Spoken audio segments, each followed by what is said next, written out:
Chers amis, les gouvernements de la République démocratique du Congo et les mouvements terroristes M23 venaient de signer un accord cadre pour la paix et la stabilité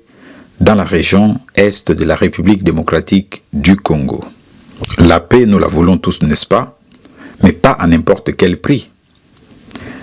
Il faut tout mituna mutuna moko. Ezaba mituna tozo mituna parce que tozabi surtout ba patriote, surtout ba patriote ya solo. Et ngai naza professeur nabino ya militantisme patriotique. En tant que patriote, tozo mituna peut-être bino bozana yano bokoyi ko pesa biso na ba commentaire. Tozo kende na négociation oyo en position de force, to na position ya faiblesse. Parce que eloko peut-être batuming ba ebité. Par définition, la guerre est opposaka Batumi Bale. Partie A na partie B. Et par définition, la guerre, c'est un acte de violence qui vise à imposer à la partie adverse sa volonté. C'est-à-dire que pour imposer partie adverse volonté na yo, il faut aux alana avantage, aux alana position de force sur les champs de bataille. Est-ce que sur les champs de bataille, nous avons la supériorité?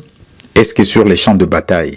tout ça en position de force, ezaka mituna tozo mituna pour que et permettre biso to imposer volonté na biso sur la table de négociation. Bouti kolanda bino nyonso soi-disant porte-parole ya mouvement terroriste M23 alobi que ba position écotique à la figée, accord cadre où ils ont signé et qu'ont changé et l'ont côté sur les champs de bataille, accord cadre ils ont réparti na ba 8 chapitres et ba 8 chapitres wana nde et qu'au sale objet ya négociation sur les causes soi-disant les causes profondes où itindi bango basimba manduki. Mais causes profondes na bango ezanini, ce sont les ambitions, les missions, les intérêts de Paul Kagame. Parce qu'il y a un penseur de la guerre qui s'appelle Clausewitz qui a dit « La guerre, c'est la continuation de la politique par d'autres moyens ». Il poursuit « La guerre est servakanango kaka les objectifs, le but politique ».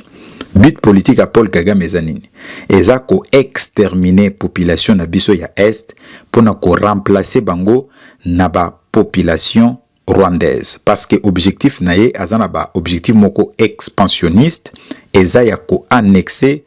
ba territoire na biso ya est pour que tango ko implanter population na bango na kati ya ba zone wana na ba région wana un jour ba ko senga autonomie to rattachement na bango na Rwanda ndenge tomona yango na Crimée où ezalaki ukrainien et commis russe parce que population azakuna a organisé qui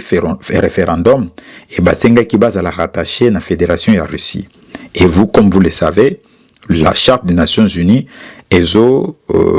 soutenir ba thèse wana, c'est-à-dire que un peuple peut s'autodisposer, dire par exemple que nous ne voulons plus être avec X, avec Y, ou nous souhaitons notre indépendance. Mais tout ça est encadré par la loi et aussi par les droits internationaux. Donc, ba cause profonde na bango toyoka kango, bazolinga batike la bango est ba administrer yango. Pour quelle raison, pour quel motif? Bazolinga ke bakotisa bango na mapinga na biso, pourquoi kaka na mapinga na biso et pourquoi balukaka toujours batia bango kaka na est, ba kamba kaka na est. Donc ba congolais o bazola na no pongi, bola moka, bo se poser ba question de tozo mituna ba mituna, c'est à partir à ba question nde tokoki ko réfléchir et kozwa et ya numoko ya kitoko. Et tozo zela ba retour na bino na commentaire pour que to réfléchir total ndenge nini tokoki ko sauver mboka na biso. Na yebisaka bino toujours que bitumba o epo esila, il faut to préparer bitumba biso ba congolais. Mais pour que to parvenir à préparer bitumba, il faut discipline, na bolingo, na courage, na engagement, na détermination ezala côté na biso, surtout eloko mutuya eza bolingo, eza discipline. Parce que bolingo kosala en sorte que Munguna akoyate a proposé au pouvoir pour que o trahir ndekono congolais. et discipline ko sala ke tozana ba gaspillage te ba cumul ya mandat mutu moko aza député national provincial ministre ba détournement na makambo belé et ko sala ke ezala te to maximiser o tozanango pour que to somba bibundeli to bunda bande konanga ba congolais ezana pays moko te na mokili oyo endimaka ko négocier na ba terroriste ezala ba américain ezala ba français ezala ba chinois ezala ba russe pays moko te endimaka ko négocier na batu oyo ba simbi makila na maboko na bango mais biso tozolinga to négocier na ba terroriste o babomi bande ko na biso pona nini parce que toza faible toza na armée te tolobaka toujours que mboka na biso eza convoité mboka na biso eza entouré na 9 pays voisins mais pona nini to s'organisaka te pona ko préparer ba guerre ya futur pona ko préparer ba défi to ba menace ko yela biso na mikolo na bambula na ba décennie ko ya na sima parce que ba konzi na biso batalaka awa batalaka musika te alors que na ba bikolo mususu eza na ba acte oyo batu mususu ba posa ba gouvernant mususu ba posa ça fait 200 ans 300 ans ezo continuer ko produire ba effet na yango ya positif tina mokolo lelo oyo mais ba konzi na biso tant ba kotaka na pouvoir batalaka mabomu na bango batalaka lelo batalaka lobi na bango te nde kokoso o tozana ngo na République démocratique du Congo bino moko bolandaki oyo ya moko ya bakonzi na biso azalaki ex-président ya parlement na biso assemblée nationale monsieur Mbosso Kodia alobaki ke bino bandeko na ngai ba député bolongo ba groupe armé c'est-à-dire que ye aza deuxième personnalité à pays na niveau wana azana ba information sur qui est qui fait quoi mais pona nini lelo ba interpella batu wana te mboka nini na mokilo ebomaka te bino boyebi te ke même na France awa eza na makambo balobaka ba exécution extrajudiciaire biso tant tozala formé par ba russe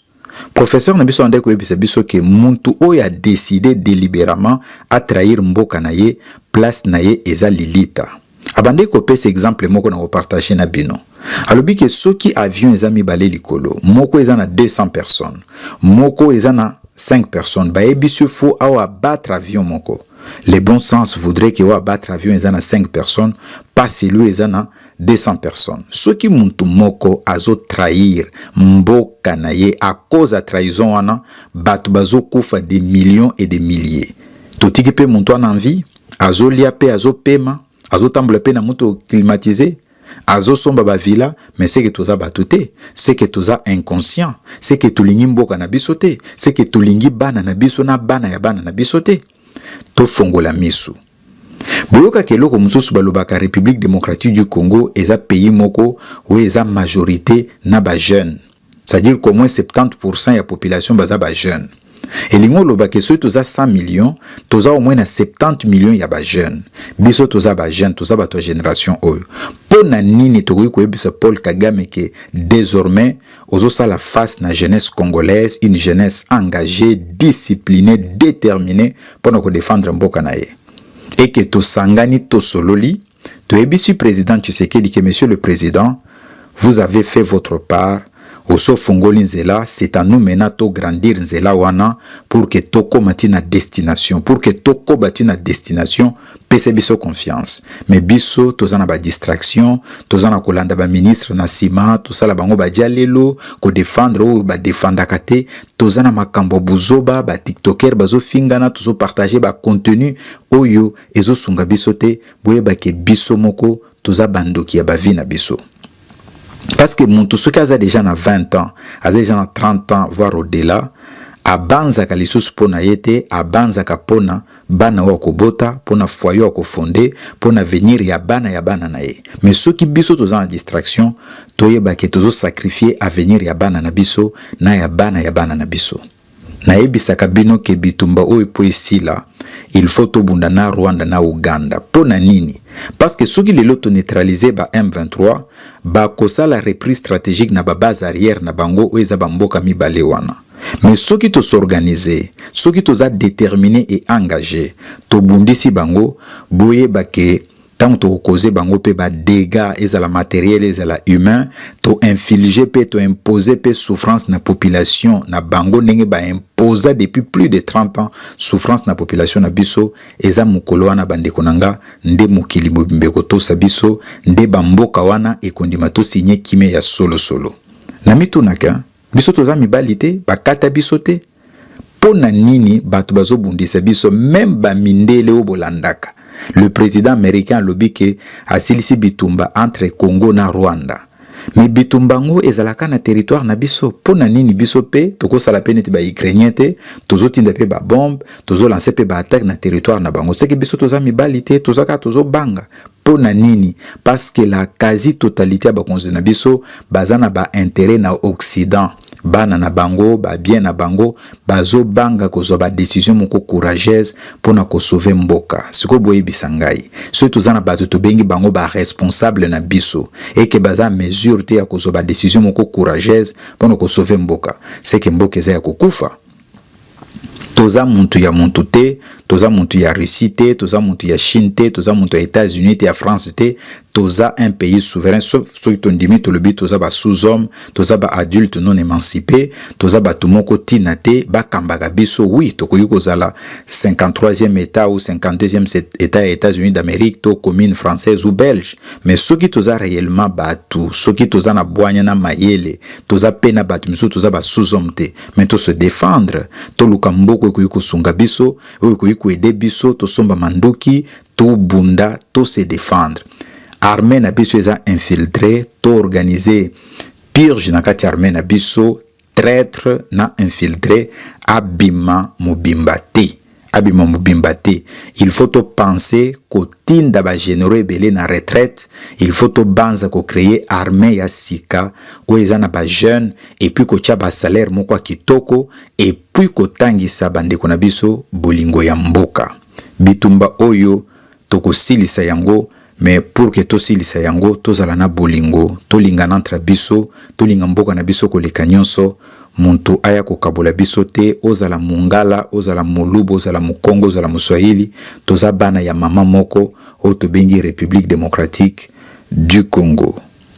Merci na bino ndenge bolandaki biso ezali ngai ndeko na bino Platini Chimpumpu professeur na bino ya militantisme patriotique bokomela biso bopesa biso ba idée to échanger eza pona mboka na biso tango bino bozo partager bozo liker eza façon na bino ya ko soutenir mboka na bino tango biso pe tozo simba micro boy eza pe lolenge na biso ya ko défendre mboka na biso. Merci mingi.